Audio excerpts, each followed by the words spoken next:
Nah, di sini saya bersama tokoh masyarakat. Nama Bapak siapa dan jabatannya apa? Perkenalkan, nama saya Syarifuddin, biasa dipanggil di sini Pak Syarif gitu ya. Kebetulan saya mendapat amanah di Kampung Pasir Angling ini sebagai tokoh agama dan tokoh pertanian.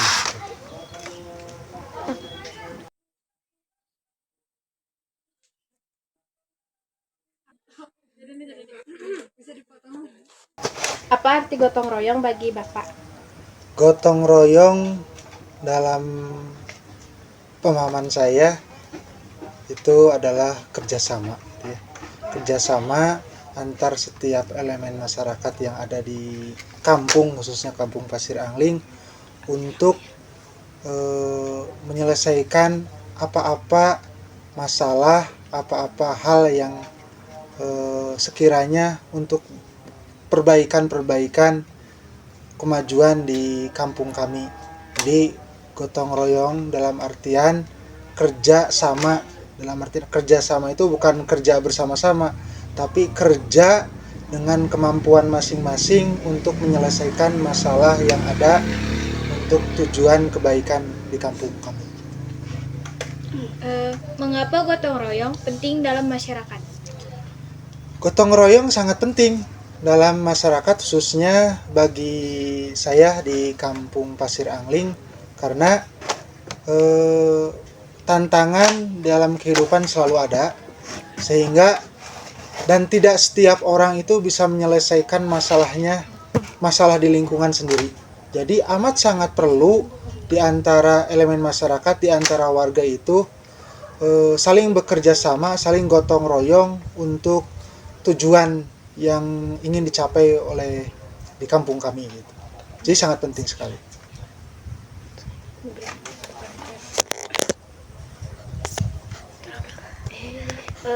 Berikan contoh konkret tentang kegiatan gotong royong yang telah dilakukan di komunitas. Apa manfaat yang diperoleh dari kegiatan tersebut?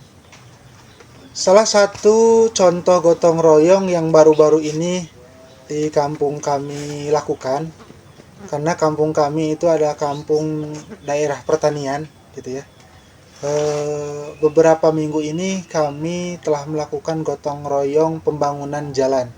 Ini merupakan bantuan dari pemerintah, jalan usaha tani karena daerah pertanian, untuk akses pertanian, hasil panen dan pupuk dan segala macamnya, jadi memerlukan jalan bersama yang harus dibangun. Alhamdulillah dapat bantuan dari pemerintah, tapi untuk pembangunannya kita swadaya, kita bekerja sama, kita bergotong royong untuk membangunnya. Gitu ya. Ini adalah contoh konkret yang beberapa minggu ini kami lakukan. Hampir semua warga masyarakat kita turut serta membangun jalan pertanian kita gitu, supaya akses panen dan sebagainya itu lancar. Itu mungkin salah satu contoh yang dalam waktu dekat ini kami lakukan gitu ya. Apa yang mendorong masyarakat untuk berpartisipasi dalam gotong royong? Yang mendorong masyarakat berpartisipasi gotong royong itu tujuan kita bersama di masyarakat, tujuan warga, tujuan Pak RT-nya, PRW-nya, tokoh masyarakatnya untuk membangun kampung kami. Karena kampung kami kampung yang cukup lumayan luas dengan warga hampir sekitar 1.000 jiwa gitu. Ini perlu ada pembangunan yang ini harus dibangun dengan cara gotong royong gitu. Jadi untuk selesainya sebuah tujuan bersama, ya tidak bisa masing-masing hanya pengurus RT RW-nya saja, tapi semua elemen masyarakat, warganya semua turut aktif. Contoh kasus kemarin kita ngebangun jalan, semua tiap kakak itu mengirimkan delegasinya gitu ya, wakilnya secara bergiliran, yang sehingga tujuan itu bisa tercapai. Apa saja tantangan yang dihadapi dalam pelaksanaan gotong royong? Bagaimana peran tokoh masyarakat dalam mendorong kegiatan tersebut? Tantangan dalam pelaksanaan gotong royong itu tidak ada lain yaitu karena gotong royong itu bukan bekerja bersama-sama, tapi mengerjakan sebuah tujuan di mana tiap warganya itu pastinya punya keahlian masing-masing gitu. Ya. Punya masing-masing sehingga tidak semua mengerjakan pekerjaan yang sama. Tantangannya itu adalah pertama itu kita harus dari tokoh tuh kita harus bisa memetakan tiap orang. Misalkan waktu pembangunan jalan gitu. Mana yang biasa jadi tukang, mana yang biasa kerjanya kasar, mana yang kuat angkut-angkut. Tantangannya itu salah satunya itu kita harus bisa memetakan keahlian tiap warga untuk pekerjaan tertentu gitu. Jadi jangan sampai pekerjaan yang bukan keahlian seseorang itu kita serahkan ke seseorang, nanti hasilnya jelek gitu. Satu itu. Tantangan kedua tidak ada lain itu adalah pengaturan waktu. Pengaturan waktu. Apa itu? Karena kita semua di sini nggak bekerja gitu, punya pekerjaan masing-masing.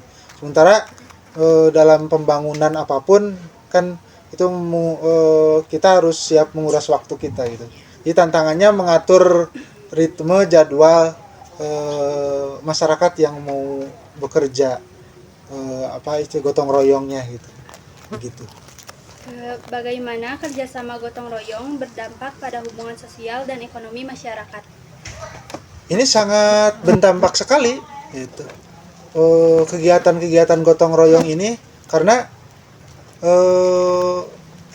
tujuan-tujuan di pembangunan di kampung bisa dengan ringan, bisa dengan dengan cepat diwujudkan gitu. Dampaknya sangat signifikan gitu. Berbagai hal lah jenis gotong royongnya gitu. Mau dari warga yang laki-lakinya atau perempuannya gitu. Ada ya. Apa harapan Bapak untuk ke depan terkait gotong royong?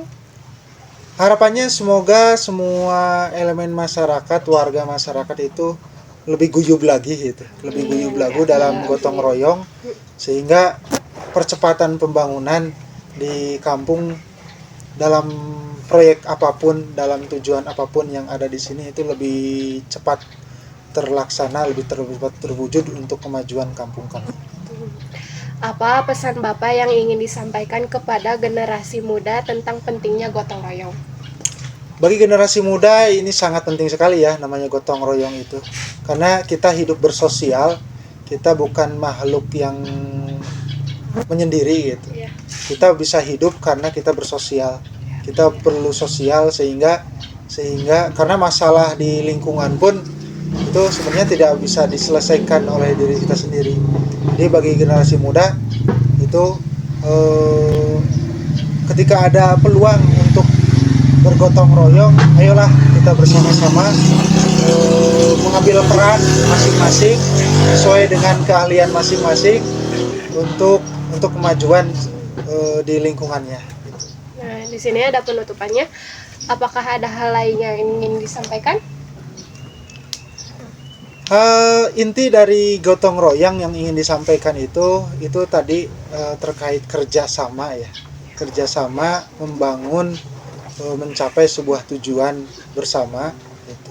Namanya kerjasama itu bukan kerja dengan pekerjaan yang sama gitu, tapi kerja untuk tujuan yang sama. Proses kerjanya itu bisa jadi sesuai keahlian masing-masing.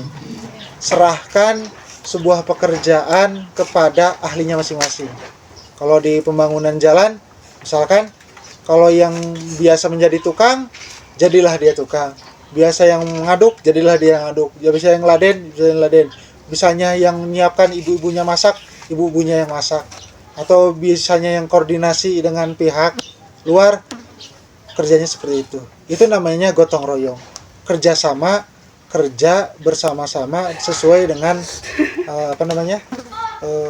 keahlian masing-masing. Terima kasih. Terima kasih Bapak atas waktu dan wawancaranya. Sama-sama. Semoga generasi pemuda-pemudi semangat untuk gotong royongnya. Amin. Sekian wawancara dari kami tentang gotong royong. Semoga bermanfaat untuk generasi muda. Wassalamualaikum warahmatullahi wabarakatuh.